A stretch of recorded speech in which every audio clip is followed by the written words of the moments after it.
Season 2 of From ended with Victor telling Tabitha to go into a farway tree. My mother said they would take her to the tower, to the children. She goes into the tower, she sees the boy in white, and then the boy in white does this. This is the only way. And she ends up back in the real world. So here's what happens in Season 3, Episode 1, called Shatter. Alright, so we saw the end of last season, Tabitha went back to the real world. That's a whole mindfuck in itself, and she goes to see Victor's father later, so we're going to get some answers with that. But basically, this picks up right where that left off. So she wakes up in Camden, Maine. You're in Camden, Maine. Which is the birthplace, or at least the town that Victor is from. So that's a little coincidental. She's in this hospital. She finds out from the doctor that cops are coming. She's like, fuck that. I'm not staying around to talk to cops. So she puts on her clothes, gets on the elevator, and gets the hell out of there. While she's outside, she sees the little boy who pushed her out of the lighthouse. Hey! So she's still getting visions from Fromland. So Boyd, he's still seeing Father Kotri, but he kind of goes, the things I see aren't really real. So what are you? So what are you? And Father Kotri goes, I'm afraid I can't answer that for you, boy. we got this whole thing with Boyd saying this place can't break me. So he doesn't know what's going on. And then Tinshen has Ethan, and Ethan's all worried about Tabitha. We have to go find Mom! Where's my mom? Where'd she go? And he tells Jim, his father, he's like, why'd you tell them? And he's all worried. He's like, I really need to find my mom. So that's a common theme throughout this episode because Jim wants to go and find Tabitha. Boyd says it's a bad idea. Boyd hints that she's already dead. That does not go well with Jim. Don't you fucking dare. He's like, you don't say that. You don't say that. Fatima is having morning sickness, and I was watching this with my wife, and she's like, in the whole colony house, there's only one bathroom. That place is massive because the person's trying to get in to use the bathroom. It's like, there should be another one. That place is huge. Come on, leave her be. She's fucking pregnant. And then she even complains. She's like, It's bad enough you're getting double rations without you hogging the bathroom. have some compassion. Boyd is trying to help Jim with planning. He was like, when I was out there with Sarah, we were in a tent with the talisman. We got dragged to God knows where, but we saw these spider webs. So if you see these spider webs, you know you're going in the right direction. Kenny wants to go with them. I'm gonna go with him. And then Jade, my personal favorite character. I love Jade. He breaks a window in what used to be the bar, and now it's just this place where he's got these strings hanging up, trying to figure out what the sign means. Every time I see something really weird, I see this. So he's trying to replicate the symbol, and that's what we get from Jade early on. Then we're back in the real world. Tabitha asks to borrow a cell phone. She calls her mom, and her mom's like, where the hell you been? Cops are looking for you. Please wait. I got a detective. Talk to this detective. She's like, we can't talk that much. I just want to let you know we're safe, and we're trying to come home as soon as we can. Now, we got a big issue to deal with, guys. There's no food left. So Donna's dealing with the food issue, right? Boyd, we're out of food.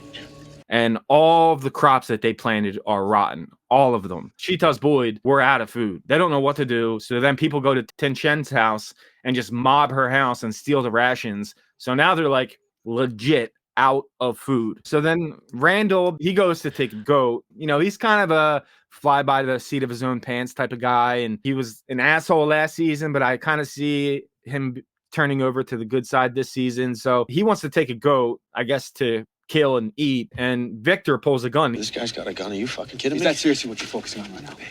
What the hell is up with that? And then Boyd comes to de-escalate like he always does. He's like, you can't take a goat. They provide eggs. They provide milk. They are a resource. We're out of food. We really need these goats right now. He gives the boat back. And then off Kenny and Jim go, and they see human scarecrows is what I called them. Jim wants to stay in these little huts instead of staying in the tent. We could just hang the talisman in one of these things. And Kenny just wants to look for the spider webs like Boyd said. Boyd said if we saw spider webs in the trees, then we know we were heading in the right direction. He didn't say anything about weird statues. And then Tabitha goes to confession. My favorite thing when I was 12 years old. She explains what happened to her to the priest. She sounds crazy, but then the priest goes, just humor me. What kind of snack did Victor make you? You say he made you a snack before you left. So she opens it up and it's like nothing. I'll put it up on screen right now. But the big point is she finds Victor's address written down in the lunchbox, and it's Camden, Maine. So that's what I was talking about earlier. They went to Victor's hometown, which is insane. So she's like, all right, I know where I need to go. And then we see Elgen. He turns out to be dreaming. He was like fighting off his sleep with the woman next to him. And the woman's like, oh, is that the lady you keep seeing? And he wakes up and he was dreaming. And then Donna, okay, she explains that all the rations are gone and that they really need to fix this ASAP, because if all they have is milk and eggs to deal with that many people there, either The monsters either have to have a feeding frenzy and kill a shitload of people, or they need to figure this out ASAP or people are going to start starving to death. So this is when they talked about planting in different places. We plant smaller crop, different places, different soil. And then they kind of think about killing the animals little by little to eat. Ethan wants Alma to go first so she doesn't have to see her friends die because Ethan really likes Alma, the goat. So then we're getting towards the end, the crazy finale. But before we get there, Tabitha shows up to Victor's address. And then some man shows up. He's like, get the hell out of my property. Who are you? Who are you? Who are you? And then he sees the lunchbox. Where did you get that? She goes, oh my God. You're Victor's father. Back to Jim and Kenny. Jim's worried they're headed in the wrong direction while they're in this little hut that they found because they haven't seen the spider webs. He wants to find higher ground. And then we see the monster start making noise outside. And then he goes, you know what? This is probably a bad idea. So we'll see if they actually turn back or if they look for the spider webs next week. I think they're going to head back though. So we'll see. And then we see the monsters for the first time fuck with the animals. So it's kind of like they've been giving direction on what to do. Or at least they know that the crops are rotten. So now they want to fuck with their food supply and they open the doors to the barn, to the farm. They let the goats and the cows roam free. Jade and Boyd are talking, but it's interrupted because Boyd sees the animals outside. So he goes outside with Jade and Jade's like, we can't be out of here. We can't be out of here. I fucking love Jade, man. He better not die. So they want to get him back to the barn. Sheep are running everywhere. Sheep, boy! Goats! Fuck! Victor and Tenchen then see it, and then they go outside. So a bunch of people are outside. I'm expecting someone to die. And then Randall wakes up. He sees that the monsters are coming. Ethan opens the door, and one of them is right there. And he wanted to go outside and help. But I thought from the trailer that someone knocked on the door. He just opened the door. So it was a little different than that. They run off, and then Sarah is there to help. She comes out of nowhere. Jade is surrounded at this point. He is surrounded by monsters. And then they kill one of the cows. Kills one of the cows viciously. That was rough, dude. And then Randall sees Julie, Ethan, and Sarah, and he gets them inside his bus. So Randall is a savior for the moment. Here's the crazy ending, guys. So they start getting some animals inside, not even to the barn, not even to the farm. Just get them inside anywhere. Just get them inside. So they do that, but Boyd and Tenchen get to the barn and put up a talisman, but it's too late. They're already inside. There's some of them already inside, and they're taunting him. They're saying to Boyd, you said this place couldn't break you. You remember that, boy? Oh, this place can't break you? We'll see about that. They handcuff him to a pole, and they make him watch as they tear Tenchen apart. Insane. And poor Kenny, dude. Now he's lost both parents. Look at him! Look at him! Son, you're so strong! It's almost like they're given orders, you know? It's like something comes from the top because they all work together to do this in this episode. You don't fucking break me! Season 3, episode 2 of From, called When We Go. This episode starts off with Jade. He's like, all right, I should go check on the barn. Somebody has to go and see if they saved the cows. And he goes in and he sees Boyd and he's speaking Cantonese. And then he sees Tenchen ripped to pieces and Boyd is distraught. It's a very, very sad scene. I'm so sorry. So then Jim wakes up and Kenny wakes up. He doesn't know what happened yet. And Jim found all these crops and he's like, Look at this. It's growing in patches all around the lake. There's enough food here to feed everybody in the entire town. so what's up with that? Something good happened after something bad happened. They're just giving them hope. So then Tabitha wakes up at Victor's. He has a gun that he bought 40 years ago. And she wakes up. He points the gun at her. He's like, you got to tell me about that lunchbox. And then she starts to talk about the town. But there were people there. And some of them have been there for a while. I don't know how long, but they've been. And then he's like, no. Tell me about the lunchbox. And she's like, I'm trying to do that. And she explains what happens with the town. He's getting angry. Where did you get the lunchbox? He gave it to me. And he's like, I'm going to call the cops. She's like, please don't call the cops. He's like, I already did 20 minutes ago. They're on the way. And then she's like, well, I got something to prove. I'm not lying. Very smart what she does. We'll talk about that in a second. And then Sarah tells Christy that Tenchen died. If you think for a second, Tenchen died. And then she tells Mary.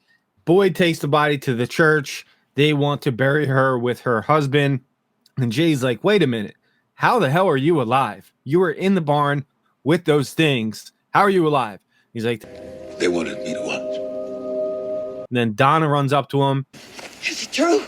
He walks away. They get into a heated debate later. And then Ethan is very upset. He doesn't want to believe that Tenchen is dead. He really liked her. She really loved him. So then Victor goes, I gotta go. I told you the bad things happening. It's not my fault that you didn't listen. I have to go. I got some shit to do. And then back to Tabitha and Henry, that is Victor's father's name. And Tabitha shows him that, look, we're missing. They go on the internet. We're missing. I'm not lying. There's this town that people can't leave. And then she brings up the children in the tower. And he's like, whoa, back up a second. Whoa, what did you say? Him hearing that when the cops come, he goes, no, there's no break-in. I'm sorry. It was just dogs. Because her saying that, we find out later that his wife had visions of that stuff, and that was the moment where he's like, maybe you're not so full of shit. So there you go. It makes a lot of sense. And then this is when Donna gets in a fight with Boyd, and she's like, was it worth it, Boyd? Risking everyone's lives for what? An extra goat, a cow? How many animals did you even save? Was it worth it?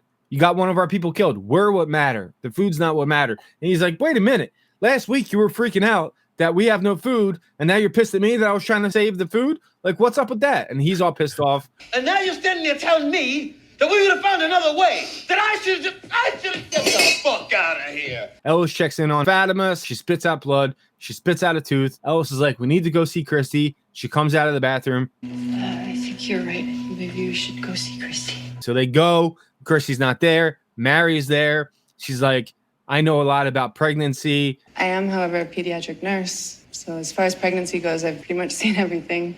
That's kind of my specialty. So you're in good hands.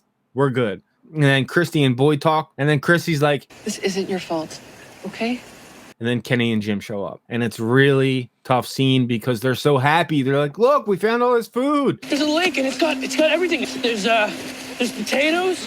There might even be fish. We found all this food. Everybody's super quiet. Jim's like, where are my kids? Boyd's like, your kids are fine. And then Kenny's like, where's my mom? No one answers him. And then he starts calling out to her house in Cantonese. Stop, no. Mom, where are you? He knows she's dead. He doesn't want to accept it. And Chrissy's like, I'm going to go help him. Don't worry. So he goes to the diner. Chrissy's there. He's like, I'm okay. I want to know where she is. She's in the church. They talk more in a second. Back to Ellis and Fatima. So she hasn't eaten in 4 days.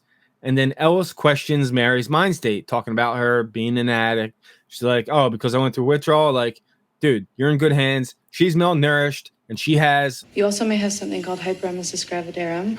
It's essentially really bad morning sickness. And she needs to start eating more. That's something really important, and it's not going to help the situation if she continues to not eat. She's got to force herself to eat. So as far as they can tell, the baby is fine. Then Kenny asks if his mom suffered, and I'm like, bro, you don't want to know. My wife was like, why did he ask that question? Did she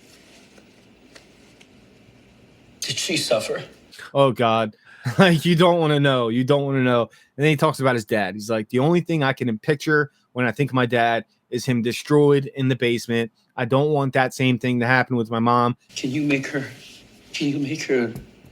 look like her? When I finally see her and she agrees, and then Celebration plays on the jukebox. The town is just jabbing Kenny at this moment. It's horrible. So he freaks out. He smashes the jukebox that was also in the trailer.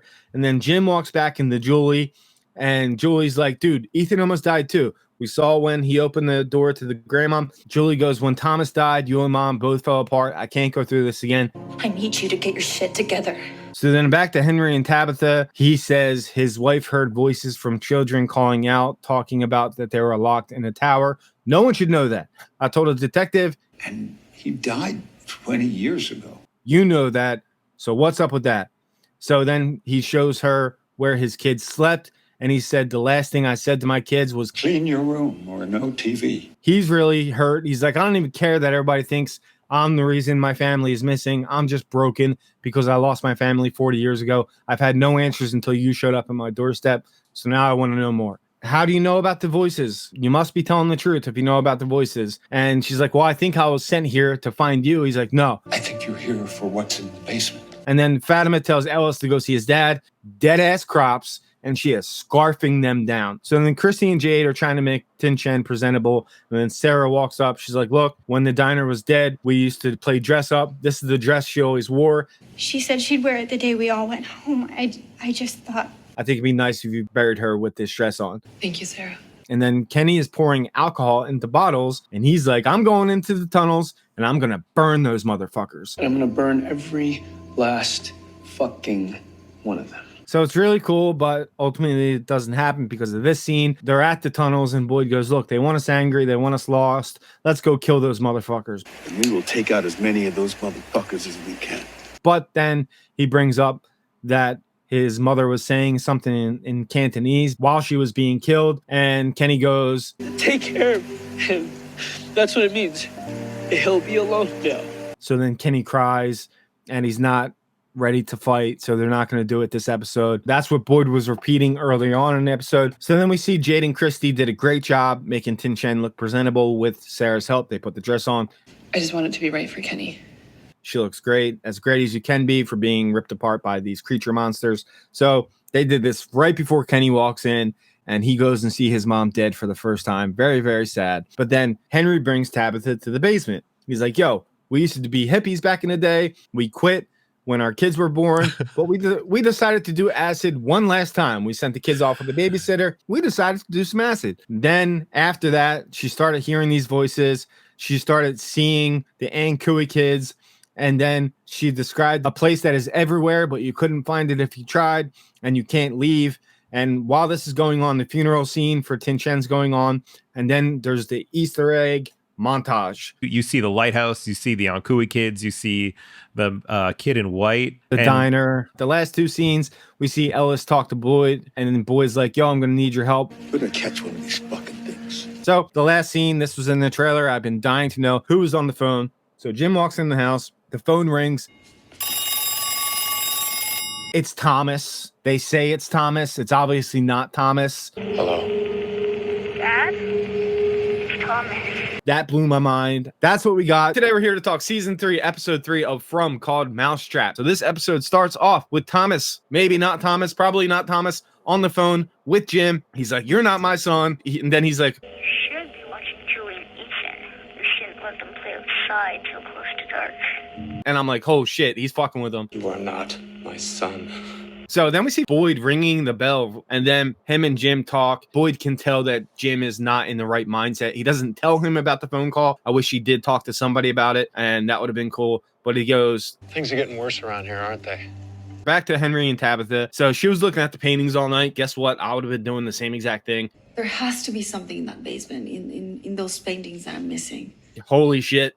What is all this stuff? There's answers here. Tabitha has kind of a breakdown this episode, especially towards the end of it. And then they talk about the boy in white, and then she hears something. Henry goes, oh, the bottles. Of course I hear them. Miranda used to call it the bottle tree. So they have one in their backyard. What the hell? And then Boyd is talking to Ellis about how he wants to trap one of the creatures, and he wants to do it by trapping them inside of a house and then putting a talisman in the house, and then they can't leave. They keep those things from getting into the houses. Maybe it can keep them from getting out of something. Donna comes in and she's like, look, dude, this is a bad idea. I don't think you should be doing this. And then he says his own words. They are not human. Well, according to Christy, they were at some point. So I guess Christy's own words.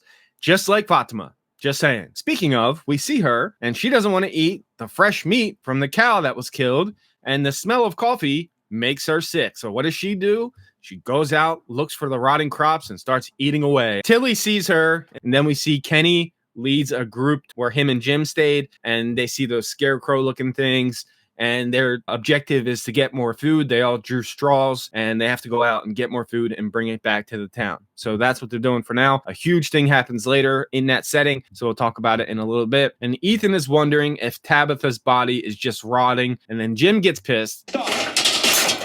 God damn it! And then Julie gets pissed at Jim for getting pissed. I'm sorry. Yeah, really kind of a parent of the year, huh?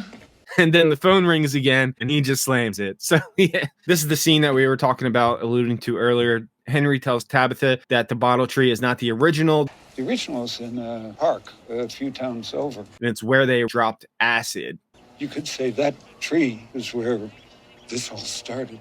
And she wants to go right now. So she needs sleep, but she wants to go right now. And she starts freaking out in a little bit. And then Father Khatri is back fucking with Boyd, that's the way I take it. I don't see this as actual Father Khatri. I see this as a vision that the town is making Boyd see. I don't think it's actually him, because he even asked him, he's like, so what are you? And he's like, I can't answer that for you, Boyd. He's making a memory board. They just bury the people. They don't have tombstones or anything to memorize the people with, even though his wife has one that we saw in season 1. She does have one, but they want kind of a memory board for everyone who has passed in the town. The graveyard has no markers, no headstones. We should have a place for the names. He tells him about the plan that he's going to trap one in the house, put the talisman up, and he's like, you think that's going to work? And then Boyd's like, you know what? I think better when I work with my hands. So leave me the fuck alone, huh? So then Victor goes to see Sarah. He sees she's trying to fix the thing that Kenny broke that her brother gave to her. I don't think I'll ever be able to put it back together, but I'd like to try. And he wants to build a fort and tell her a story. And then Tilly, since she saw Fatima, she goes to see her and she's like, yo, I used to lick eggshells. I used to lick the inside of eggshells. Trying to make her feel better about herself. And she's like, I used to take them out of the trash. I would even sneak them from the garbage when my husband wasn't looking. Lick the inside of eggshells, so she lets her in. She's worried about what people will think Fatima is, and she can't tell Ellis how scared she is. What if something's wrong? She was never supposed to be able to conceive. She just wants the baby to be okay, so Tilly's like, Well then, let's find out. Then Henry and Tabitha are in the car, and the song that was playing on the tape was Jim and Tabitha's song, which was also Miranda's favorite song. In this moment, Tabitha's starting to be like, this is all too weird. Everything's a little too, like, this doesn't make sense. And she kind of goes crazy in a minute. And then the crew are putting together crops. And I love the scene when they're talking shit on Jade. And he's like, you're going to whisper? You should try actually whispering. I fucking love Jade, dude. So he heads off and he sees a man with a knife in his eye, and then it's gone. So then Kenny and Christy see Jade and Dale fighting. And I don't even know how Dale didn't get in trouble for stabbing Ellis, but that's a whole nother story for another day. He says, Jade's like, yo, I need to head back to town. He runs off. Christy follows. And then Christy is the one that gets caught in the trap. I shouldn't be out here. I should be back at the bar trying to figure out how to... And I'm like, no. She's one of my favorite characters. Please, nothing happened to Christy. So Jade and Kenny are fighting, and Christy's like, can you guys please focus on this trap that's on my ankle right now? So they're like, all right, we're going to try to do that. And Elgen is finally sleeping. Glad he's finally getting some rest. Tilly brings up that it's tarot cards that she wants to do, and it pisses Fatima off. I opened up to you. I confided in you. She talks her into it, and she goes, the cards told me about my cancer. They told me about this town. I just didn't realize it at the time. She does the whole spiel. She makes her shuffle. She lays out the cards, and she's like, all right, ask her questions. And she goes, is my baby okay? And then a crow smacks into the window. Let's see what the cards have to say. And then another crow breaks through the window and goes all through the house and breaks shit. What the hell was that? And then Jade gets the metal rods from those scarecrow looking things. I don't know what else to call them. You really want to start pulling apart the ancient tower of holy scary shit? So it works. She's set free, but her ankle is dislocated. She tells them what to do. And then while this is happening, Jade sees a man drinking blood from a skull. It was the same man he saw before. And then Kenny pops her ankle back into place and they get her to safety. And then Randall, he sees cicadas, but he was just imagining it. Boyd walks in. And he's like, what the hell are you doing here? And Boyd wants to switch spots for the night. He wants him to go stay in the sheriff's spot. And Boyd wants to stay in the bus. Because I want to watch our friends when they come out of the woods tonight. See what they're up to. And this is all with his plan to try and trap one of them. But they're going to have to deal with what happens after this scene, because this shit's crazy. Henry and Tabitha are headed to the bottle tree. And then she finds the bracelet that she found in the town that she lost before. I made this for my husband a long time ago and he lost it. And then I found this in the diner. But he goes, no, Miranda made that for me. It's like the same one, though. And then Tabitha goes, all right, this is all fake, right? I'm not actually in Camden, Maine. What happens if I get out of the car? Do I end up back in the hospital? Do I have to keep playing your sick fucking game, Henry? What's going on? And then they argue, and then they get into a fucking car crash because Henry's like, no, we're going to the tree. They end up in an ambulance. And then the driver of the ambulance slows down the ambulance because he sees a fallen tree in the middle of the road, and they are back in the town. There's a tree in the middle of the road. Oh my God. Such a good ending to the episode. I knew Tabitha was going to end up back in Fromville. It's going to be nice for Ethan to at least know that his mom's not dead, because he's been kind of really morbid about this whole situation. So that'll be nice, that little reunion. And maybe Tabitha will be like, look, there's a way out. There's a way out. we got some hope now. But yeah, they are back in the town. Tabitha's back, and now Henry is there. So Henry will see his son Victor again very soon. And that's how the episode ends. Today we are talking season 3, episode 4 of From, called There and Back Again. All right, it picks up where it left off. The ambulance is there. You know, they're trying to communicate with the outside world, and they're just fucked, and Tabitha knows it. And she's trying to be like, it's all right. It's all gonna work. It's gonna be okay. We'll get you back inside. We're not getting out of this. Like, listen to me, listen to me. The cop annoyed me this whole episode. So the phone rings again. Ethan answers this time. No, it's Thomas again. Hello? Ethan? It's Thomas. And he knows about Tabitha. So they literally have like an eye in the sky. They know everything at all times. Then Jim gets on the phone and he's like, I've had enough of this shit. And he smashes the phone. So there you go. No more phone calls from Thomas. He wants to know what Thomas told him. And he tells him, he's like, Mommy's in trouble. She's in an ambulance. There's an ambulance. Your mom's in it. So yeah, he gets that information. And then we see the colony house. And they're all looking at the dead crow like, well, you do it. You do it. I'm not fucking with that thing. Are you kidding me? A fucking crazy dead crow. There could be spirits inside. I'm not touching it. So they're all trying to argue about it. Elgin just shook. Hey, you all right? I'm good. And then someone gives Tilly shit. It was the bus driver. Gives Tilly shit for the tarot cards. But do you think it's really smart to do tarot readings in a place like this? I'm sorry. Hey, that's enough. And she's like, oh, I'm sorry. Like, God, poor Tilly. So Marielle's with Fatima. She's worried about Christy at the lake, obviously. And then she's like, don't worry. They have shelter. They have the talisman. That's all they need. So they're good. So then we see Victor and Sarah, which I was super interested to see where this storyline was going this episode. And then Victor made a joke about her murdering her brother, Nathan. They died, just like Nathan, except I didn't murder them.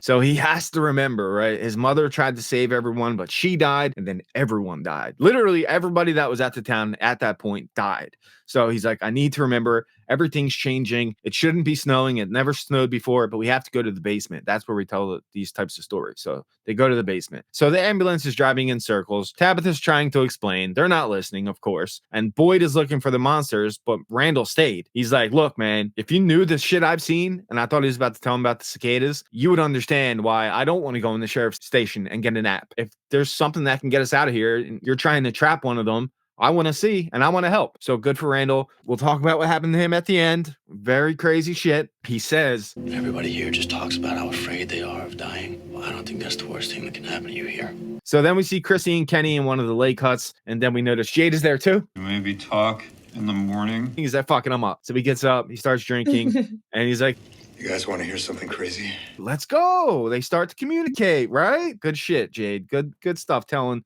people what you saw. So then Victor again, the night everyone died, he was in that cellar that we've seen multiple times, and his sister was supposed to be there too, but she didn't listen, and he stayed until morning. And then he came out and see literally everyone dead. That's crazy for a young ass Victor to experience that, where everyone died. So he's like, bodies everywhere. Then I saw the boy in white. He's my friend, actually. Is that always the day that I met the boy in white? And he told me, since I can't bury them all, just to gather things precious to them instead. And that's what he has in his little suitcase, right? And then another great Victor line. I'm going to have to remember some scary things. You're the scariest person here, so it won't scare you. She should have been put in the box, and she should be dead by now. So she's just going to take whatever. So Randall's like, yo, something's wrong. I'm out here. I don't have blinds and curtains like all you guys. So I'm forced to watch these things all night. And they have patterns. The nurse lady usually comes to me first, taps on my window, hums a little bit. There's usually people here, and they're not out here. Something's up. Like, this isn't normal. So the ambulance finally gets to town, and Tabitha's like, look, let's go inside. Let's go inside. And they're all just like, oh, you're fucking crazy. We got to keep going to the highway. So then Boyd and Randall see it. Boyd runs out, but they blew right by. And then the ambulance sees a dead body. Dead body in the road. And Tabitha's like, that's not a person. Don't go outside. And of course, the medics go outside and they both get fucking killed immediately. Then Acosta decides she wants to be the hero and she goes outside, and then she starts shooting them. Obviously, nothing shooting. You can't shoot them. We know this by now. So then she's like panicking and she starts running. And Henry and Tabitha are fucked. They're like stuck. So then we see Jim. He's inside with Boyd at the time. And he's like, yo, if there's a chance my wife's outside, I'm going. You can do what you want.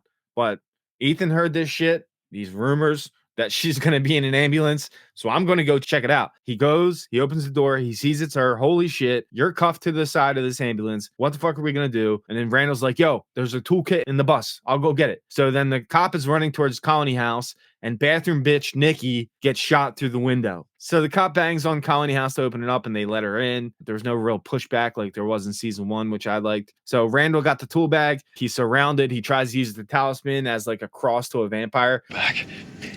I said get the fuck back! Oh, sweetie, it doesn't work that way. That's not how that works. He's surrounded by cicadas. He falls to the ground, and not real cicadas. He's just seeing shit. And then the monsters are just fucking with Boyd, man. He's looking for the keys. They don't want to kill Boyd, the monsters. They don't. They want to fuck with him. So they're like, You looking for these? Motherfucker! Take them. And they're like, yeah, you can have the keys and take off, but we keep Randall. So he's fucked. We get to keep Randall, though. Marielle's working on Nikki. She pulls out the bullet, but, that doesn't go well later. Boyd pulls up with the ambulance to Colony House. They get inside, and Tabitha goes to the cop and like, I fucking told you. Told you. And she's all shook at this point. And then Tilly says, poor girl, to Elgen about Fatima. And then Elgen sees the ghost while he's not sleeping this time. And he's like, am I awake? Am I awake? He follows her. And then she says, help me. Then Jade, we go back to him. He told them all everything that he saw with last episode. So I wrote down, nice communication. Good job. And they're like, how long has this been happening? He said, I've been hallucinating pretty much since I got here. And then he shows them the notebook with the symbol. And then Kenny says, yo, Tin Chen really liked you. And then they hear thudding. And then Victor is continuing with his story. We see him in the past grabbing items off the dead. But he's like, nothing from Christopher. And in my mind, Christopher is the new Jade, or Jade is the new Christopher. And then Victor remembers what he's missing. I know what's missing. His name was Jasper. Jasper, the doll.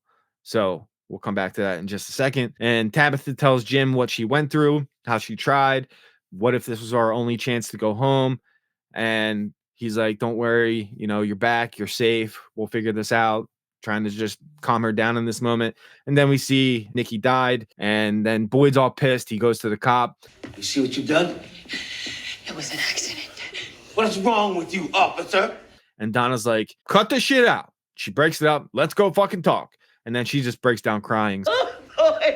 So then we see more about Jasper. He belonged to Christopher. And again, he would make them all laugh, and he changed. And then we see a scene of him talking to Jasper and Jasper talking back.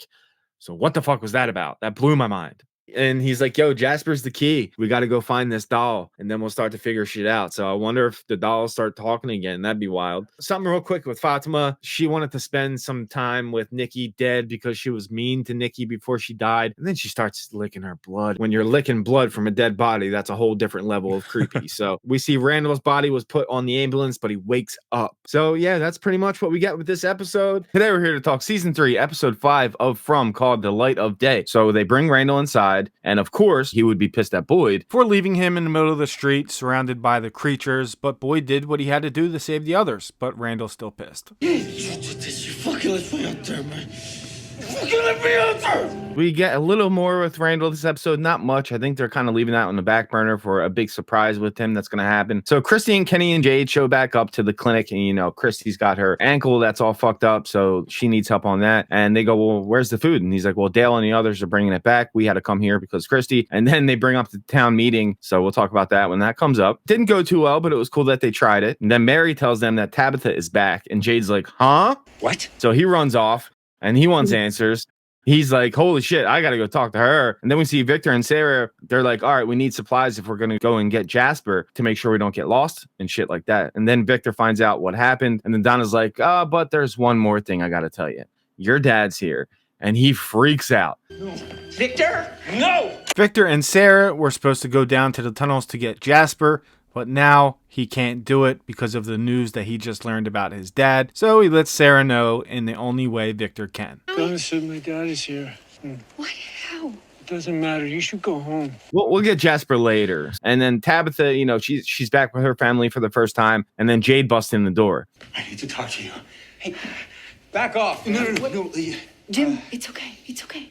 I want to know everything. Can we get back to the lighthouse? Is that even possible? Or back to the tree? And then Jim goes, There is nothing to see. Oh, you mean besides the magic tree? So Jade makes some good points, and then he says, fuck the town meeting, because they bring that up. He's like, fuck that, we got bigger shit to deal with. Let's go look for that tree. They go to the tree later, which turns out to be crazy, so we'll talk about it. What is that other presence out in the woods by the lake, right? So Kenny tells Boyd about it. Boyd, there is something out there. Something different walking around outside the cabins at night. And Boyd was like, oh, if it's just moving around, it's not a big deal. Kenny's kind of like, nah, there's something. And then Kenny's like, well, why didn't they just kill Randall? And Boyd's like, well, I think they're trying to send us a message. You know, we think we're safe during the day. And now this is a reminder that, yo, you're not safe. And then this is the last time we see Randall this episode. Christy and Mary are talking. They hear him groaning and they go to check on him. And Boyd and Kenny want to talk to him. And they go, Boyd, I just want to help. I understand that. Boyd, you being here is just going to make things worse. So that's the last time we see him this episode. Donna's showing Henry Victor's room. And he was like, It was the hardest part. That little bit of hope. That I thought they might come back one day. So it was easier to tell myself that they died. No wonder he doesn't want to talk to me. What kind of man gives up on his family? He's dealing with his own shit. So you're good. And they make up. So it's fine. So it's meeting time. Boyd kicks off the meeting and they want to know where the hell Tabitha is, which is a good question. Dale is being Dale, being a dickhead. Nothing was Tabitha.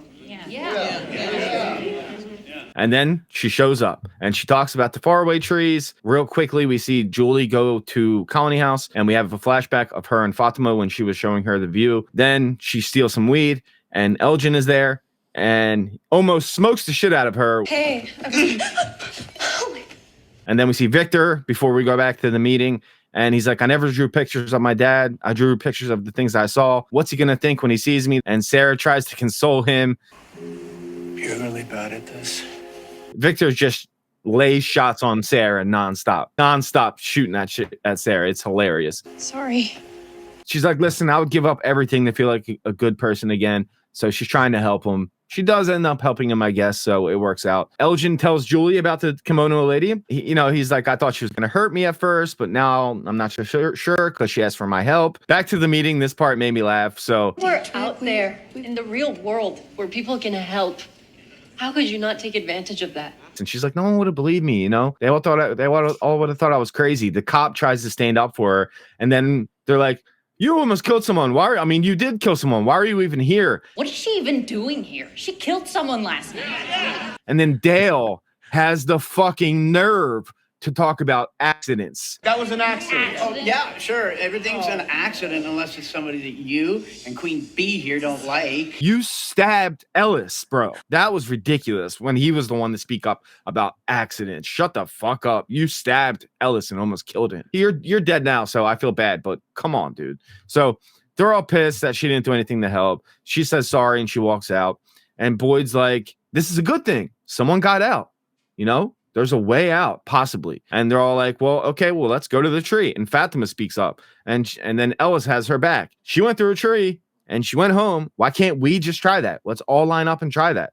And he's like, I went through one of those trees, and you know where I ended up? In a chimney, underground. It's not that simple. And no one wants to hear that. They're all just, we want to go there. And Kenny's like, it wasn't even the tree that got her out. It was the lighthouse. And then they're like, so let's find that. Great. Let's just get to the lighthouse, and then we'll go home. So everybody's kind of murmuring, and it's not really going well. And everyone's pissed. Dale's pissed. Fucking Dale. That meeting did not go well whatsoever. Tabitha's home, and she's like, look, I'll take you to the tree. I'll take you. And then Jim talks to her, being Jim. He's being fucking annoying as shit this episode. Tabitha's like, I'm not going to go in. I'm just going to show him where it's at. And he's like, all right, fine, but Ethan stays home. That's the deal. Fine. Elgen and Julie, they're flirting more. They're bonding over old clothes in storage. They find a camera. They take pictures of themselves. They each keep the picture they took of themselves. Acosta, she thanks Boyd, and she's like, I know how to help. Let's give the town something else to focus on other than the tree. And he's like, slow your roll, bitch. You let me worry about how to take care of my goddamn town. Thank you. We're not cool. I had your back in the meeting. We're not cool. Got it? Clear? Good. Fatima sneaks off. She's eating more rotten food. And then finally, Ellis catches her. And he's like, what the hell are you doing? And then she shows him the rotten food. She's like, this is the only thing I can eat. Something's wrong with the baby. Something's going on. So now they talk. Henry points out to Ethan, which is a great call. I wish I would have said this earlier. There's a motel sign here. There's a pool. Where's the motel? Yeah, I never thought of that before. And then he's like, hey, let's go feed the animals. And he's talking about Victor, calls him his best friend. He's like, listen, he just gets grumpy sometimes. He's not mad at you. He's not upset with you. Just give him his time. He's Victor. He'll be fine. And then Victor spots him. And then Henry spots Victor. They walk over. They have a nice hug. They have a nice cry. Good. Very emotional moment. So they're reunited. This is the big scene, right? Tabitha and Jade are at the bottle tree. All the papers have 4 numbers on it. This one says 2659. And he's like, hey, I saw the Ankui kids, and then I saw the symbol, and I've been going crazy about it. The kids were all laid out on slabs of stone, repeating the word. And she's like, yeah, Ankui, right? He's like, yeah, that's what it was. And then he talks about the numbers. It only looks like chaos until you understand the pattern. So we have to understand the pattern, and we'll figure it out. He thinks these numbers mean something. I'm sure they do. So Dale shows up. I'm the hero, guys. They're all like, don't go in the tree. You don't want to do it. Dale? Dale, hey, Dale. He's like, trust me, you'll thank me later. Somebody's gonna try. It's okay. You guys can thank me later. He hops in the tree. They look. He's gone. And then we hear people screaming. Wild, guys. He's trapped in the cement of the pool, just barely popping out his face and his leg. Jeez, that was creepy as shit. And he's slowly dying. Boyd contemplates shooting him to put him out of his misery, but he dies. And then Donna shows up. Her real life husband. I'm sad that it happened this way, but there you go. There you have it. So that's the episode. Today we're here to talk season 3, episode 6 of From, called Scar Tissue. Starts off with Tabitha. It turns out she had a nightmare and she's feeling guilty. It's a common thread throughout this whole episode. She's like, you know what? Maybe they were right. Maybe I should have did more when I was on the outside world. And she has this going through the whole episode. And then how about Jim? He's being Mr. Nice Guy at first. And then he literally says, all right, you want me to be the bad guy? And then he brings up the divorce. Yeah, so he brings that up. They start screaming at each other. He's like, you left when you wanted to leave when Thomas died. You always want to do things on your own. That's why you didn't want me to come with you to the tree to free the kids or whatever the hell you were doing. You always want to be on your own. And then they start screaming. And yeah, Julie hears it. And it turns out Jim left to get more food at that lake they've been going to. Something comes up with that lake with those figures that Tabitha saw when she was a kid. We'll talk about later. Interesting stuff. So Julie heard the fight and she's like, at least some things are getting back to normal, because apparently they fought a lot in real life. So Boyd and Jade, they're talking about the lighthouse, and Boyd's like, I thought you brought me here for something like important. What are you doing? He doesn't quite understand what Jade is doing. And he's like, what if there's a dimensional rift that Tabitha went through? He's throwing out all these theories, right? He really doesn't know, and he's trying to piece anything together to make sense of it, right? So he says the bottle tree was important to Miranda. It has to be important to us. She was the only person that had a connection to this place before she arrived. We find out that's not true later. And Boyd says, what about the other bottle tree? And Jade's like, huh? There's another bottle tree? What are you talking about? You got to show me this tree. So that's crazy. And he's like, well, this one didn't have a portal. He's like, I need to see this. Boyd points out he pulled down a note that had 1864 on it. Boyd goes to see Randall. He still kind of feels bad about leaving him on his own. Doesn't talk to him yet. Chrissy spots him and says he's doing better. And she's like, hey, that ambulance was fully stocked. We got a fucking ultrasound machine. You got to go tell Fatima. He's like, all right, let's go. That's cool. And then we see Fatima and she's talking with Ellis, and he's like, yo, we got to go to Christy. We got to talk about what you're doing. And she's like, I don't want everyone to know I'm eating rotten food and people are going to be scared of me. You're scared of me right now. He's like, I'm not scared of you. I'm just concerned. This is when Boyd knocks and he immediately senses something wrong. So we'll come back to that scene in a second. And then Tabitha goes to see Donna down. What the hell is she doing when she was throwing the rocks down? But it makes sense later. She's like, basically, it's like a shrine to Dale, I guess. They talk about her kids, and she's like, look, your kids just need you back. It doesn't matter about anything that happened. They just need you back. Donna's trying to comfort her. She's really good in this scene. And she said, well, what if I wasted my opportunity of being out there? Like, she still feels bad about this. And then they hug. A common thread throughout this episode. She says it a few times. She feels bad, but I honestly think there was nothing more she could have done. And then Henry and Victor, they're headed towards the tunnel, and he says, what I'm going to do is going to save everyone. He thinks Jasper's the key. Jade thinks the bottle tree is the key. Everybody thinks they found the key to solve everything, right? That's like the point of this show. Everybody wants to solve it and be the hero to save everyone. Victor tells Henry he shouldn't come with him, and he's like, I already lost you once. I'm not losing you again. We're doing this together. So they head inside. So Boyd's talking to Fatima and Ellis. They told Boyd about what's going on with the rotten food. And he's like, look, guys, there's an ultrasound machine. That's what I came here to tell you. She doesn't want to go. She's like, we'll go tomorrow. And Ellis is like, we can't just hope it's going to get better. We need to see what's going on. So Ellis is being the mind of reason right now. Fatima's just scared, and that's fine. So they're going to go. Randall is awake. Mary wants to change bandages, and he has some pretty gnarly cuts on his face, dude. That shit was gross. So he's like, I want to see it. So he gets a mirror, looks at it, barely looks at it, puts the mirror down. Victor and Henry, they're back in the tunnel. They're back in the tunnels. He says Jasper should be right here. Last time I was down here, he was here. And he's like, well, we need to go outside and regroup. He's like, no. I know where I am. He should be right here. This is where I saw him. All right, we need to go deeper. And then that's when I get creeped out, when they go deeper. Fatima agreed to the ultrasound, and Elgen takes her picture. Jade is talking to dead Tom. Yo, first of all, I've missed Tom. Second of all, they did him dirty when he died. It was like not a big deal. So Tom talks about Jade's visions. Jade is saying that these visions have to mean something. Miranda's visions specifically about the bottle tree. And he's like, what about your visions? You've been seeing crazy shit in the Civil War guy. He's like, that's different. That's different. He's like, well, guess what? It's funny. He says, if you want to beat this place, sober up. And then he kind of screams at him. There's a nicer way you could have made your point, as Tom vanished. And then Ethan and Tabitha are talking as she hears something upstairs. This was in the trailer. And she sees the Ankui kids. So that's what she saw upstairs. And she's like, look, I tried to help you guys. You know, I'm a friend. She's freaking out. She keeps saying, no. Ethan walks upstairs and they disappear. Then, you know, Donna's finishing up Dale's little shrine thing. And she goes, he deserved more than this. And Kenny says, no, this is dignity. You know, this is nice. And he says, hey, I want to move to Colony House.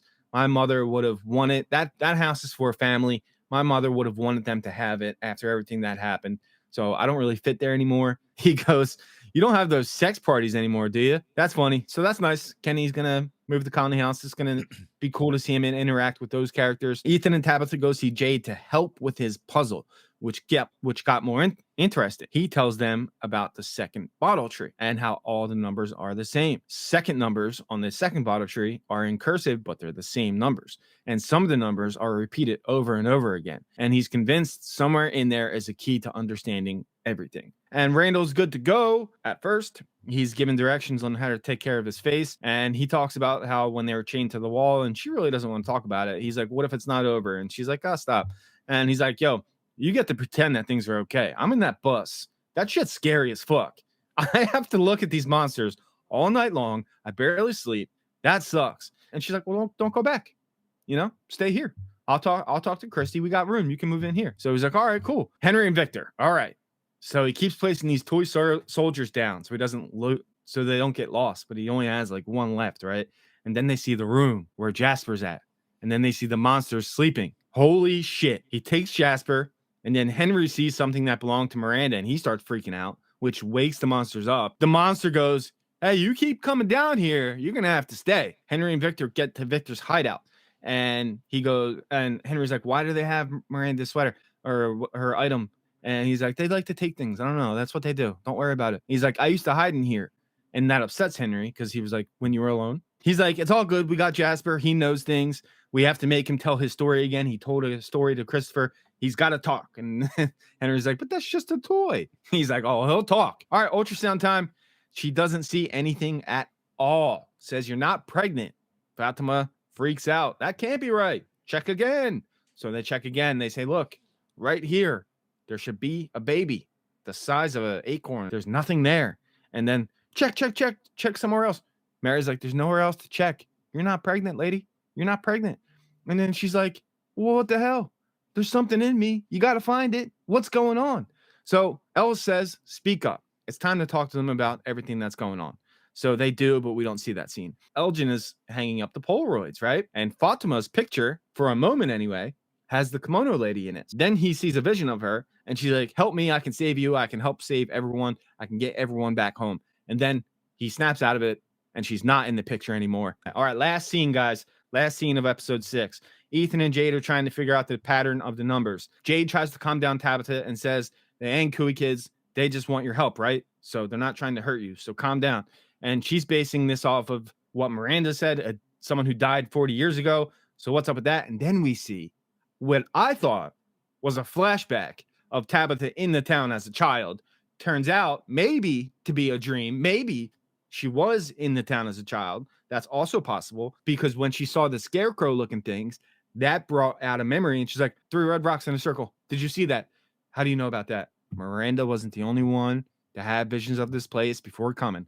I did too. I just didn't know it yet. So that's what we got. Awesome ending scene. Today we're here to talk season 3, episode 7 of From, called These Fragile Lives. This episode is crazy, especially the ending. That was insane. It starts off with Fatima, a heavy Fatima episode, and she's talking to Christy about her cravings. And Christy's like, look, you're going through this thing where your body believes it's pregnant, but you're not actually pregnant. She's like, it wasn't so long ago that Boyd thought he had worms under his skin that no one else could see. She's like, I am pregnant. I can feel it. I am pregnant. It's still there. I can feel it. And then she storms out, and Mary's like, look, I'll go to Colony House. I'll get an IV started on her. I'll go help her out, even though she doesn't want to help at this time. And then we get the scene where Christy has no idea how to help her. And Boyd says, then do your fucking job and figure it out.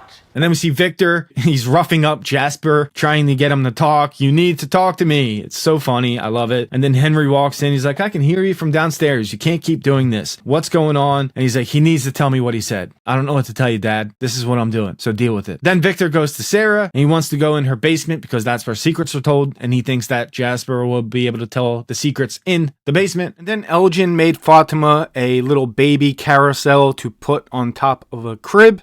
That's very sweet. And then the camera goes off, and I wrote, what is on that picture? We see it later. We'll come back to it. Then Mary's trying to calm down Fatima. She's just pissed off. She's like, it's making me eat garbage. And then Ellis walks in. Ellis is like, look, Mary just cares. She's trying to help. She's like, why is no one listening to what I'm saying? I'm not crazy. Something's wrong with me. And look, I've been measuring my belly. I'm getting bigger. Why would I be getting bigger if I wasn't pregnant? And he's just like, oh God, what the fuck am I supposed to do in this situation? And she's like, my cravings are stronger. They're getting stronger every day. If this baby isn't real, that means it's me. Something's going on with me. And then Donna's talking to Boyd, and she compares Fatima to Abby. And Boyd's like, that's fair. I thought it would piss him off, but it really didn't. He was like, yeah, that's fair. And then Donna's like, look, if she's near the way Abby was, we need to find a way to bring her back ASAP. And by the way, I don't want her or Ellis at Colony House. It's not safe. Fair. Totally fair. He's like, fine. I'll find room at the sheriff's station. And she's like, oh, you don't have to do it right away. He's like, I get it. You're good. You don't have to explain anymore. You're good. We're cool. And he walks off. So that was nice. And then Jim is by the lake, and they talk about what they heard again. And we still don't get that answer of what the hell that is that goes around those cabins by the lake at night. It's some kind of other creature than the monsters that we see on screen. And then Tabitha, Jade, and Ethan show up. My favorite trio. We'll come back to that in a second because that scene is amazing. Elgen went to the door. The cellar door was on the picture. So he goes and he opens it up. He goes in. Doesn't see anything at first, and then he hears knocking. Then he hears more knocking, and I'm like, oh God. So he moves the cabinet over to see a red door. But that's probably a good hiding spot when they didn't have the talisman. So he goes in, creepy as fuck. We'll come back to that. Also, Kenny and Acosta are in the diner. This scene made me laugh. She goes, what kind of psycho built this place? Why is there a diner, a post office that is a sheriff's station? What the fuck? You want me to go over them one at a time, or you want me? I want to know why no one's asking these questions. He's like, yeah, what do you want me to do? You want some tea? Here you go. I'll give you some tea. And then they talk later back to the lake. Jade is taking notes. He's like, oh my God, this is great. I'm going to figure something out. I'm so excited. And Jim is being Jim. He's like, look, you had a dream. You had a dream. That's all it was. So she's like, look, I had this dream over and over for months. It has to mean something. The totems were exactly the same. So then Jim accepts it and that she needs to know. So he's like, all right, okay, you're cool. Let's talk. So then Julie and Randall are out for a stroll. He wants to show her something, which is ultimately how to drive. And that scene is pretty wild. We'll come back to that too. And then Kenny is talking to Acosta. And he's like, people always come in. They always think there are going to be ones to figure it out. Give it some time. It'll pass. She's like, I'm not built that way, son. That's not how I roll. So then Kenny's like, look, I've had this combo before. I've even been on the other side of this conversation. I get it. You feel afraid. And he's like, every theory you've had, someone else has had before you. Adapt or lose your mind. That's your two options. And then she finds out that both of his parents were killed here. She feels very bad. They talk about the talismans. And then she's like, oh, so that's why Boyd acts like a god around here. She hates Boyd because why? Because he was right? Because you killed someone? Come on, why do you hate Boyd? She's always in her cop uniform. So Kenny's like, you can get some fresh clothes and change, right? Be more comfortable. I thought that was hilarious. Are you just always going to be in those clothes? Don't just play the cop role forever? She's like, I don't plan on getting comfy, homie. And then the music plays, and he's like, yeah, that happens sometimes. And how about the song that was playing? Ooh, child, things are going to get easier. The place is just fucking with them, dude. So good. I love it. Love this show so much. She's pissed off. She leaves. And then Bacta, who was the bus driver, walks in, and she has an idea that she wants to run by Kenny. She wants to reopen the diner. So that's going to be her new character arc where she runs the diner, which is cool. People need that sense of calm, a place to go and relax and eat food and have a good time. So that's nice for the town that she's going to reopen the diner. Back to Elgen, he sees a rotted body, and then he sees the Komodo lady, and he says, is this what really happens? And then Acosta goes to see Boyd, wants her gun back. And he's like, look, you killed someone. You need to prove yourself before I can trust you. She's like, I'm a real cop. Shows the badge. How long have you been a cop? A couple days? That's not important. What's important is I'm a real cop, and you're going around parading like you're the sheriff god. I'm a real cop. You need to listen to me. You need to give me my gun back. So she's pissed. They're out of head right now. She then says he's been doing a shit job because he's like, my job is to keep people safe. And she's like, well, people are dying. You're doing a shit job. And then she doubles down. Give me my gun. So he goes, oh, you want your gun? Want your gun? Takes down that thing, shows the hole in the wall, grabs the gun, takes out all the bullets, gives her the gun. You can have the bullets when you prove yourself to me. But if you step foot in here again without my permission, we're going to have a problem. And she's like, okay. All right, sure we will. All right, and Donna and Henry at the bar. She pours him a drink. They start drinking, and then he goes, look, I had a thought earlier today that it would have been easier if I never came here, if Tabitha never found me, and it was just easier thinking that all my kids and my wife were dead. And what kind of father says that? But it was only for a second. He's kind of upset. So he has all this guilt, right? And I don't know why they're showing this unless they're setting him up to get killed. And then Tabitha sees the red stones and she says, I remember this feeling from the fear when I was running and I hid behind this rock. This is the rock that I hid behind. And they were like, then what? She's like, then I would look up and then I'd wake up every time. It would be the same. And this gives Jade a thought, and he's loving this. If seeing this place before, that means you never had a chance. If fate exists, you were destined to come here. You were always going to end up here, just like Miranda. Poor Tilly shows up to talk to Ellis, and she's like, look, I'm here if you need me. She walks away, and he goes, hey, they had an ultrasound machine. There's no baby. There's something inside of her that a machine can't see, maybe, or this place broke her. And he's like, by the way, are you afraid of dying? And she goes on this whole speech. I was at first, but then I realized how small life is. So no, I'm not afraid of dying. Not anymore. You know, I'm an old lady with cancer and I like a good love story. So I'm just rooting for you two and I'm here if you need me. The IV on Fatima is giving her some kind of red mark on her arm. And then her stomach starts to morph and her ribs start going up in her stomach. That was gross. And she starts screaming, help, help, help. What the hell was that all about? But then Ellis walks in the room and nothing's going on. And then Randall is driving with Julie and then she wants her turn to drive. But then he sees the cicadas again and he wipes them off of the window with the window wipers. Yeah, fuck you. What are you doing? And that was so funny. He's like, yeah, I got you, motherfucker. But no, he didn't because they keep coming. He stops, gets out of the van. And then Ellis, he doesn't know what to do. So he tries to break into the clinic and steal powerful antipsychotics. But she's like, it could make things a lot worse. And Boyd's like, give them back. He does. And then he walks outside. Dad, what am I supposed to do? I don't know how I'm supposed to help her. Which nightmare am I supposed to be afraid of? She's falling apart and I don't know how to help her. And then they hug and it's like, yeah, I feel for you, Boyd. You don't know how to help your son. He doesn't know how to help his woman. All right, last two scenes, guys. Julie finds Randall. Why did you just run off? And he's like, oh, we'll talk about it later. Do you feel that? We should go see what that is. And she wanted to go see it. And she's like, you feel it too, don't you? He's like, I don't feel shit. But he probably did. And they don't go. Final scene, guys. Fatima goes to find some rotten food, but doesn't eat it. Has more pain in her stomach. And then Tilly shows up trying to help. Poor fucking Tilly. She's like, get the hell away from me. Stabs her in the fucking heart.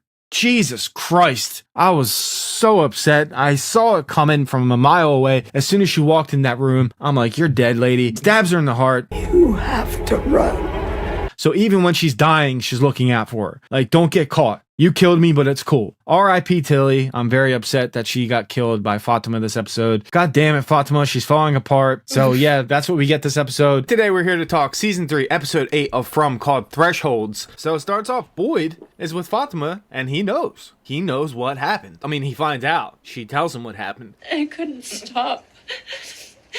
I didn't want to do it. There was nothing I could do. But he's like, at first, All right, we'll figure this shit out. I'm going to keep it a secret. We're going to figure out how we move forward. You know, she explains what happened. You know, she's like, I felt rage. The thing inside me made me do it. It was like I was there, but I wasn't.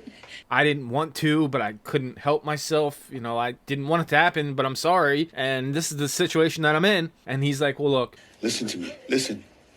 We're going to have to let someone find her. And, you know, we'll try to figure it out. You stay here. You stay put in this little shack in the woods that they found. So they put a talisman up. And the plan at first is for her to stay there. Obviously, that doesn't happen at the end. We see what happens with Elgen and everything, but that was the plan for now. So then Jade, he's looking at a bottle of vodka. I think he has what Tom said in the back of his mind, sober up, so he doesn't drink. And then Henry's there, and he's like, who the fuck are you? Jade cracks me the fuck up, man. Henry's like, well, I need to drink, and I need some company, so he pours himself a drink of vodka, and then Tilly is found. What is it? It's Tilly.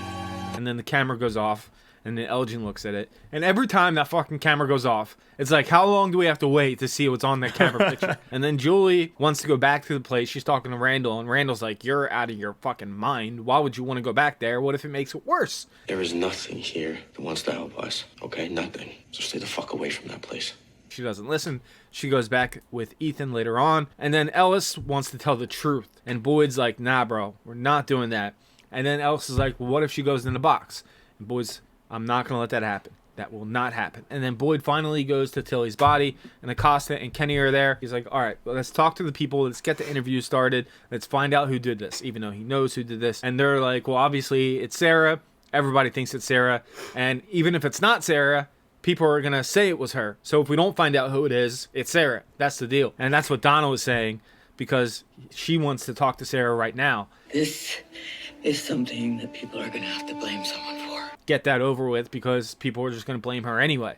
And if we don't figure out who, then it's going to be Sarah, whether she did it or not. Sarah's trying to talk like Jasper, and Victor's just freaking out. You're not doing it right. You're not doing it right. I can tell you a secret. Not like that. I told you it doesn't sound like that, Sarah. Then Jim, so he's telling Tabitha about Thomas calling, but they can't talk about it much because Sarah knocks and says, Victor wants to talk to you, Tabitha. So can you please come with me? He's in my basement. So she does, and Victor thinks Tabitha is the one that can make Jasper talk, but it might not matter anymore because of his memories. So maybe Jasper doesn't matter. We'll talk about it when we get to it. He explains how he heard Jasper tell Chris things that he needs to remember, which he can't remember, which he does later. So we'll get into that. It's very interesting stuff. Julie checks on Ethan. You want to see something cool? It reminded me of, you want to see a dead body? You might want to go see something really cool.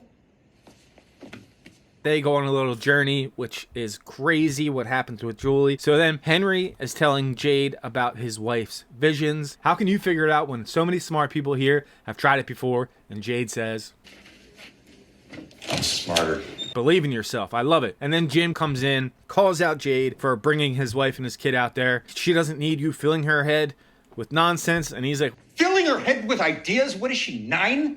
She's a grown woman. She came to me. She saw these drawings and wanted to go out there. If you have a problem with me going somewhere with your wife, talk to her about it. I'm not the issue here, dude. Get your fucking hands off me. Ellis meets Fatima in the shack, says, we are stronger than this. And by the way, I brought you clothes if you want to change. And here's the lucky handkerchief. Don't lose hope, babe. We'll be cool. I'll be back soon. He leaves, and then she sees the kimono lady.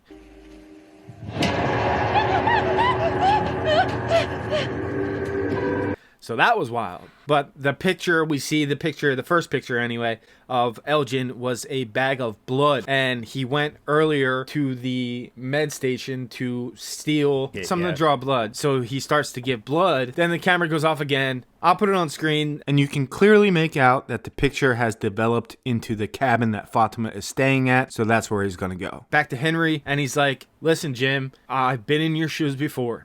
If I can give you some advice. Maybe sometimes when you're with your wife, you should shut the fuck up and listen. Shut the fuck up and listen to your wife. And he's like, look, dude, I've been there. I get it. Like, I'm sorry that you feel like this, but what you're doing is not helping. You need to just shut up and listen. So then he goes, when Julie was born, because he talks about how he doesn't drink, right? And we've never seen him drink throughout this whole series, so it adds up. So he talks about how when Julie was born, he went across the street to a bar and got the tallest glass of whiskey you could find, right? And he just looked at it and didn't drink it. Promised he'd be better than his dad, who was an alcoholic, and he promised he'd be a great father and a great husband. So then Henry pours a glass of vodka this time. He's like, giving you the chance to renew your vows. Do it again. We're getting to it. So Ethan and Julie are at the place that she went to with Randall. She's like, everything went quiet when I came here. I feel like it wants me to go in. What do I do? And he explains, this 7-year-old, or however old he is, in his infinite wisdom, explains that she's at a threshold, the title of this episode, and she has to be brave. We can go in together. But then she goes in, but not really. Because on the floor, she's having a seizure, but in her mind, she gets transported into the room where they were chained up. So that was crazy. Yeah, she's just on the floor having a seizure. So we'll come back to what we see. Back to Sarah, she's with Victor, and she goes, hey, was it nice out when you saw Jasper talk? She's trying to bring back these memories for him, right? He goes, yeah, it was. I was actually playing hide and seek with my sister. I looked everywhere. I looked all in her spots. I looked at the church. Did I look at the church? That's where it was. It was in the church. That's where I heard him talk. That was where it happened. That's where I saw Jasper talking to Christopher in the church. Boyd is talking to Ellis and says, hey, you shouldn't go back there. You're not going to be safe from her. And then Donna walks in. She's like, what the hell's going on? And Boyd just tells her. It wasn't Sarah. Boyd, look, I know you care. It was Fatima. Holy shit. All right, so now Donna knows, and that's crazy. There's more to this in a second, but quickly going back to Julie. So Kenny and Acosta find Ethan. He's trying screaming for help because she's having a seizure, and then we see what she sees. She sees Martin, and this is when Boyd was trapped in the well or whatever that was, and he needed the rope, so she threw the rope down for him. So she time traveled? Hey, what? Not only did that happen, but, you know, that went full circle with her being the one to throw the rope to Boyd, and then he got infected with Martin from the blood, and then he got the worms. So that set up a whole chain of events. And then she also heard when the basement collapsed and Tabitha was with Victor in the tunnels, she heard them too when they were walking around in tunnels. So it was like 2 different time periods. Mom? And then she also hears the Aunt Cooey kids, and then she wakes up and they're all like, what the fuck? You okay? You okay? She's like, yeah, I'm good. She hugs Ethan. So that was a really cool scene. This episode was fantastic. And then Donna, back to Donna, she's like, look, we have to worry about the town. If you try to hide this, it's not going to be a good thing. Boyd's like, they'll understand like they understood Sarah. She's like, no one understood Sarah. And by the way, people don't really trust you anymore, Boyd. It's not gonna work this time. Why not? Because they don't believe in you anymore. You can't get away with this. We got to be honest. We got to tell the people what's going on. And then Ellis is like, I'll say I did it. He'll take the blame for it. It doesn't matter. It's a matter of time until it happens again. And if you guys don't tell that she did this, I'm going to. Victor and crew go to the church basement. Then he remembers that it wasn't Jasper that talked. No, that's not right. It wasn't Jasper. So maybe Jasper doesn't matter at all. It was actually the boy in white. So here is the cliff notes of what Victor said that the boy in white said. He said the answers to the end are in the beginning. What the others did to the children. They were born and murdered in the dark. Someone who loved them told them a story and gave them hope. When they laid on the stone, they poured their hope to make a symbol, and the symbol made the tree. So the faraway tree. And then they said to save the children. The boy in white told Christopher to save the children by going through the tree, which he wouldn't do. So then Victor told his mother. Christopher would go to the tree, so I told my mother what the boy in white said. Miranda to go through the tree, and that's why she left us. So that's the memory, and it's back. His memory is back. All right, and then here's the meat of the episode. Basically, Elgen goes to Fatima. He's like, hey, come with me, and Boyd and Ellis are walking their way there, and Boyd says, if things get worse, you know what to do. And then Ellis is like, if you had a chance to run with Mom, even after she did what she did, would you have done it? But he doesn't have a chance to answer because they see Fatima is gone. And then we see where she is. Elgen is with her, taking her to the cellar. He says, Ellis is waiting for you down here. Just come with me. There's a room down there that nobody knows about. Come with me. So he tells her to go in. She calls out for Ellis, realizes he's not there, says she wants to go back and wait for Ellis. And then he says, You have to be here. This is the only place the baby will be safe. There is a baby in you. It's just not yours.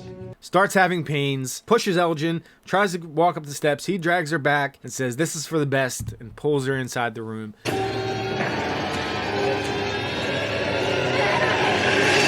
And that is how the episode ends.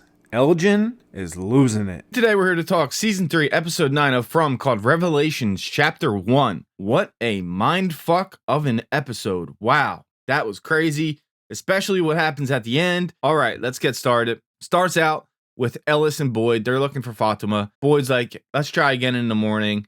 And then something goes wrong with Boyd. He's having pains from his Parkinson's disease. We find out later that it's getting worse, but Ellis doesn't know about it yet. And then we see Fatima, and she says that she saw the kimono lady as well. But what's inside me isn't good. What you're doing right now, Elgen, is not good. I killed Tilly. It's not a good thing. And he was like, that happened because the baby was scared. It was hungry.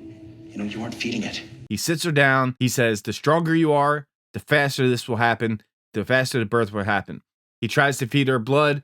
She takes a little sip, and then she just grabs it off him and starts chugging. So she was thirsty or hungry or both, just chugging blood. And then Victor says all he does is make things worse. He doesn't want to remember anymore. And then Tabitha touches him and feels something.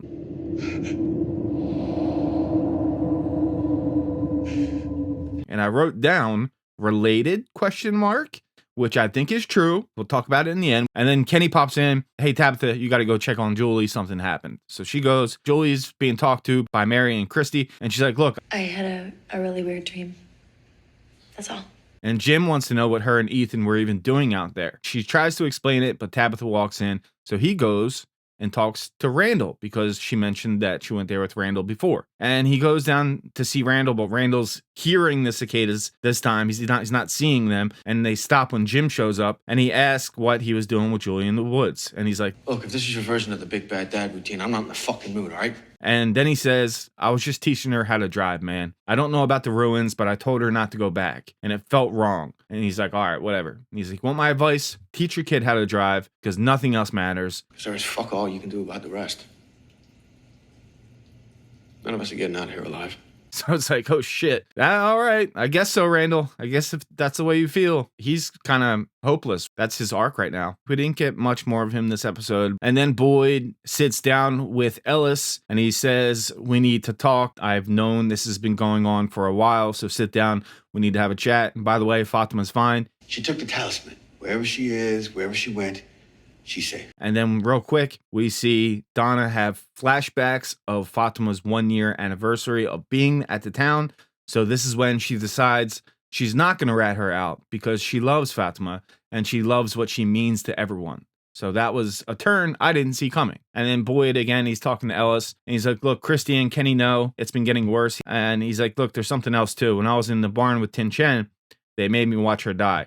They say they want to break me. And he thinks that whatever's going on with the baby is his fault. And Ellis is like, dude, don't be ridiculous. That's not your fault. How can that be your fault? And then a creature knocks on the window. He pulls the gun on her. And then she does this to her head, like, kill yourself, motherfucker. Your fucking mouth. Shut your fucking mouth! Hey, come on, Dad, just. We're still going to break you. And we see Sarah manage to fix the little trinket that was given to her by her brother that Kenny broke last season. I don't know how she fixed it. That thing was shattered, but she did. And then she hears the voices again. Oh boy. Leave me alone! Leave me alone! But we find out what they were very soon. So Elgen goes back to the cellar. Fatima got a weapon ready. And I was like, oh my God, she's going to kill Elgen right here, isn't she? So she's showing more. Her belly was bigger. And it gets even bigger throughout the episode. So that blood really did help kickstart things. She's like, hey, can you help me up? She cuts his hand. She tries to run off. Doesn't work. And he brings her right back. Sarah goes to see Ellis and Boyd and asks, is Fatima okay? And she goes, she's missing, isn't she? And they're like, how the fuck do you know that? And she's like, it's the voices. They told me that something took her. She's close and afraid. They're laughing. They say you won't find her in time and you can't save her. And they're laughing at you. And then we see Victor. He's throwing shit out of his room. What the hell is he doing? Jesus Christ. You know, all the stuff that he kept that he thought would help. And he's like, none of this is any good. all they do is hurt. And then he goes downstairs, he's screaming. Acosta's like, what the hell are you doing? Kenny's trying to stop him. He grabs the axe. You see Acosta go for a gun, which has no bullets in it, mind you. And I'm like, what the fuck? Please? Please? If you tell us what you need the axe for. I'm gonna go chop down a tree. He heads out, they let him go. And then Bacta, the bus driver, she has the diner up and running again, which is really cool, and I think that's great for the community. Nice to see the place up and running again. And I had a little help. And Boyd goes to Donna. He's like, look, I got it. And she's like, stop. I'm not going to say anything. Because of what she means to people here. Her spirit.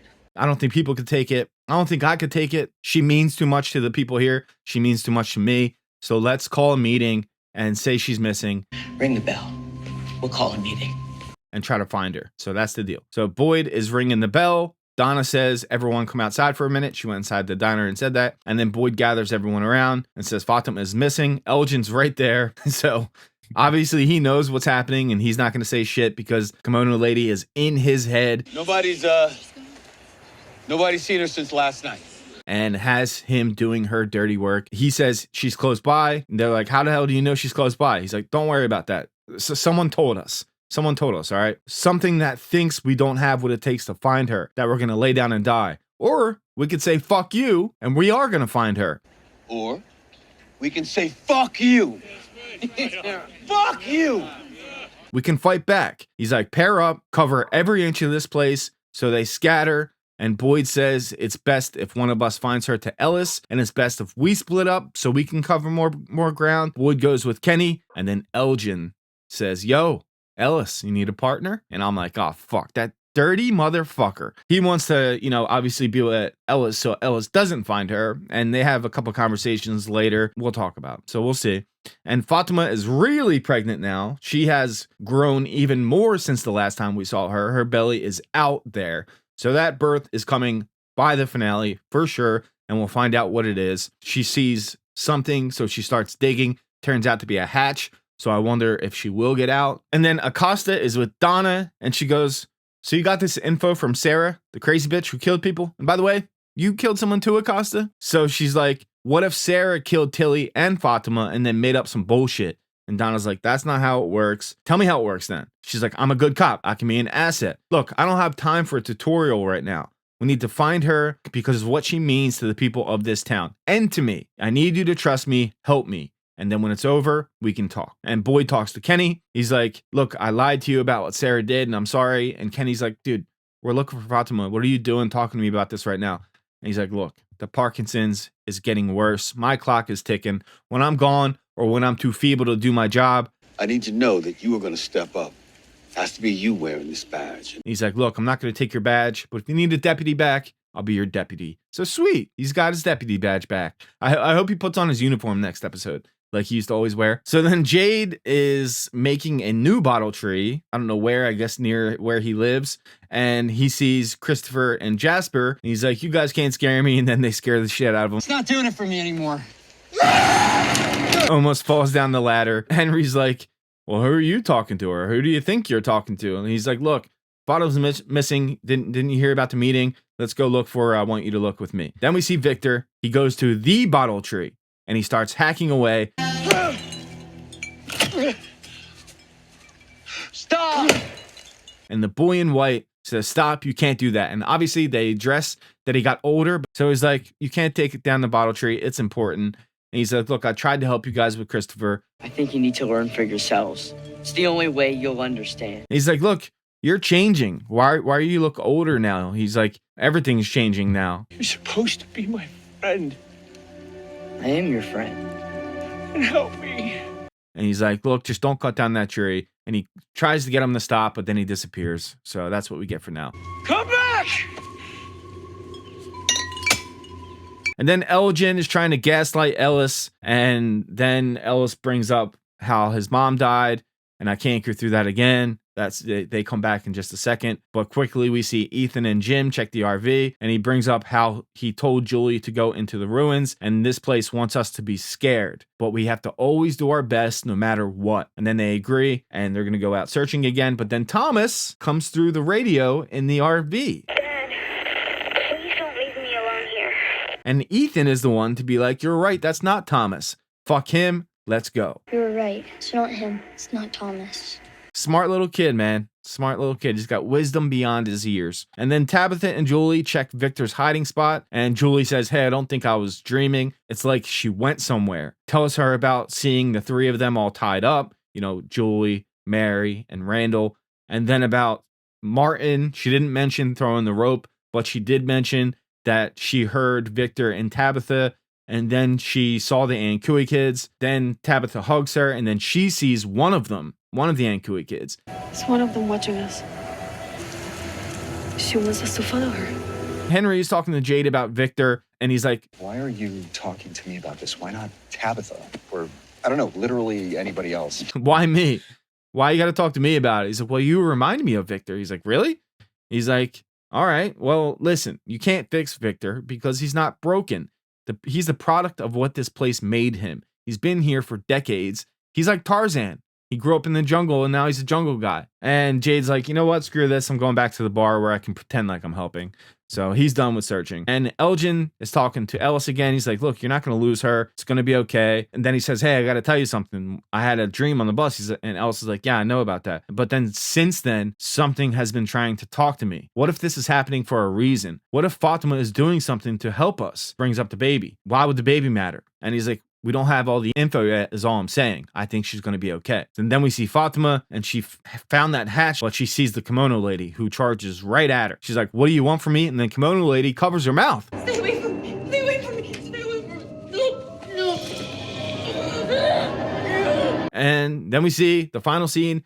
The Ankui kid brought Tabitha and Julie to the cellar, exactly where Fatima is. So the Ankui kids were trying to help. So I guess they're a sign of good as well. She touches the cellar door, and then she has that feeling again, like when she touched Victor earlier. So we're getting all that type of stuff, right? And then she goes down, turns the light on. She sees Victor was down there. Victor says, this is where it happened, where my mom left me. He says he was the reason she died. And then she hugs him, and she gets like a memory of Miranda hugging Eloise and Victor. I love you. I love you so much. Running off, going to the bottle tree, and then getting killed by Smiley. Because Smiley jumped on her, so I guess that's when she died. So, the question is she Eloise? Or is she a reincarnated version of Miranda? We'll find out next week as this closes the episode. Today we're here to talk the season 3 finale of From, called Revelations Chapter 2. Let's get into this episode, shall we? It was amazing. This season was amazing. So Boyd is talking to Kenny. Ellis walks in and he's like, yo, Elgen knows. I know that motherfucker is hiding something. And that's because of last week. He kind of was too obvious about it with what he was saying to Ellis. What if Fatima is out doing something to help us? I think she's gonna be okay. He just knew. Then we see Fatima and the baby's kicking all right. That was gross, whatever was going on in her belly. And then we see Victor tells Ethan that he saw the boy in white, but he wasn't very helpful. We get some more Victor stuff later on that I think is going to be beneficial in season 4. So Victor's character can move forward now. So we're going to get a new arc for Victor in season 4. That's exciting. Tabitha is talking to Jim, talks about when she hugged Victor, she could feel Miranda the night she left. And Jim's like, was it a vision? And she's like, no, it was more than that. She was trying to tell me something. Jim goes to Jade and he's like, look, man, I'm sorry. I'm sorry about before. I was a dick. And he's like, look, Tabitha just told me some crazy shit. You got to go talk to her. So he's like, all right, sounds good. And then Boyd is talking to Sarah and he's like, doesn't this sound familiar what Elgin's saying? It's kind of like what you went through. So I need you to talk to him and tell him that the intentions of whatever is talking to him are not good, because you went through the same thing. You almost killed a little boy, Ethan, because of them talking to you. So you need to get this through his head that this is not a good thing. Donna walks out. What the hell's going on? They're telling me Elgen can't leave. And Boyd's like, I need you to clear the house because I'm going to do some shit. All right, so Jade goes to talk to Tabitha. And she goes, you've had visions before, right? With the Civil War guy and everything you told me. He's like, this is different. You said that Miranda was trying to tell you something. So then he talks about the law of thermodynamics, typical Jade stuff. And he says, I thought our memories were made of energy, but maybe that energy lingers here. Maybe that's a thing. And you saw that creepy kid, right? She goes, yeah, the Ankui kid. Why? What did they want you to see? Where were you, by the way? when this happened. And they were out by Victor's hiding spot. And he's like, all right, let's go back. Let's go back there. Maybe we'll get some answers there. Elgen is approached by Boyd, Donna, and Sarah. They take his bag off him. Ellis and Kenny are there too. Kenny is told to watch the door. Boyd goes, you pack for a trip? And I need you to tell me the truth right now. Do you know where Fatima is? Ellis answers, she told me not to say anything. I want to help. What's happening is a good thing. And then he calls Kimono Lady an angel. I think she's an angel. Elgen, she's here to help us. Something is happening here that's beyond our ability to understand. Come on, dude. So he's just totally taken over by her. She's manipulating him, and it's working, you know, for the Kimono Lady's benefit. Boyd says there's no baby. Whatever's growing inside her is not a child. He's correct about that. And he goes, Kimono Lady explained it all to me. And then Sarah talks to him. Do you know why I killed my brother? It was because of the voices, the same type of shit that's happening with you. This place doesn't give, it takes. And he goes, the baby born will get us all home. Ellis gets pissed, and he's like, Where the fuck is she? Where the fuck is she? Ellis really, like, he was pissed, but he did get a good job in like holding himself back a little bit to try to get answers. So Sarah goes, look, he's not going to talk. And then Boyd's like, all right, well, I'm going to go get some tools then. Make him stay in there. Let me go get my tools. So then Henry's talking to Victor, and Victor's like, you're right. Jasper was just a doll. And then Henry says, I'm sorry, I couldn't have helped more. And then Victor's like, look, I got to show you something that's going to make you really angry. It might make you not want to talk to me anymore. This is kind of the closing of Victor's guilt arc. Boyd gets some torture tools. He sees Khatri, and Khatri's like, don't you see the irony? When Fatima killed Tilly, you lied about it. He goes, it wasn't her fault. How is this any different than Elgen? Which is true, guys. The place got to both of them, made them do things that are bad, and he's seeing one as different because it's his daughter-in-law. And then Boyd continues talking to Khatri. You were the one who went in the fucking street and got his throat slit. So don't you come in here and judge it. You get to judge me. I'm doing the best I can. You know there's no coming back from this, right? If you do this place is won. But Boyd has made up his mind. So Fatima throws the glass of blood against the wall. It shatters. She picks up a piece of glass. We see what she does with that piece of glass later. And then Jade says there's one overlap in all of us that are having visions, right? The Ankui kids. The roots of the tree, they poured their hopes, all that stuff. And Jade is pissed. He starts screaming out, hoping that the Ankui kids can hear him. If there is something you need us to understand, you're gonna have to do a little better because we are not getting it. Message is not fucking received. We're gonna wait right here until you come. You gotta give us something more than Ankui. You know where to find us. So that's his plan for now. Randall's getting a pump in. Cicada time. He hears the cicadas. He goes inside to Mary and Christy. Where's the equipment from the ambulance? He goes downstairs, and then he's going to shock himself, which would have killed him 100%. Good thing Mary stopped that, but I hope he stops hearing those damn cicadas. Every day you got to hear that shit? That sucks. So Boyd's back. Nobody come upstairs. What happens next is on me. And in my mind, Stuck in the Middle with You is playing right now. That's the torture song, right? Kenny wants to talk to him one more time. He's a good kid. Let's talk to him. He's like, he's not going to talk. I got to do what I got to do. He's doing what he thinks he needs to do. This has to happen. He pulls out a hammer. The camera goes off, and Elgen says, this is how she communicates. She wants to talk to you. So it's a picture of his house. So she's trying to get him to stop, to show that, oh, if you let this happen, you'll get what you want too. Doesn't work. Victor brought Henry to where he buried Miranda and what he thinks is Eloise. This was a very fucked up scene in my mind because he only had pieces of Eloise. She was so small. Oh, that's tough. So he feels guilt. He says, it was my fault. About the children and the tree. But I was the one that told her. I told her that the tree was bigger to the children. I was the reason that she left that night, Dad. I was the reason that she died. You don't have to be my dad anymore. No, wait, stop. I will never stop being your dad. Your mother did what she did because she loved you. And that's why I'm saying earlier, I think this is the end of the guilt arc for Victor, and he'll have a different arc next season. Back to Jade, and he's talking about how Miranda knew the numbers were important. Jade has tried every cipher he can imagine. And then Jim says, aren't there 12 notes in a scale? Jade says, we got to go to the bar. You're a fucking genius, Jim. Grab the violin. I stole it a few times. Go find it. Grab the violin. Meet me at the bar. Christy needs Mary to talk to her. Julie and Randall are fucked and you act like you're all good. Are you okay? She says no, and I don't think anyone will be. All right, now we see Boyd tie Elgen up, and he's like, You think the picture of my house was gonna change my mind? Nah, it's missing the boat, by the way. Yeah, we were on the way to that house when I got stuck in this town. Not gonna change my mind. Elgen thinks it means they're going home, and then Boyd lays out all his torture devices. You took my family. Do you understand that? You took someone I love and you put her in danger. I'm sorry about what happened to you. But we're not going to wait. We're not going to talk.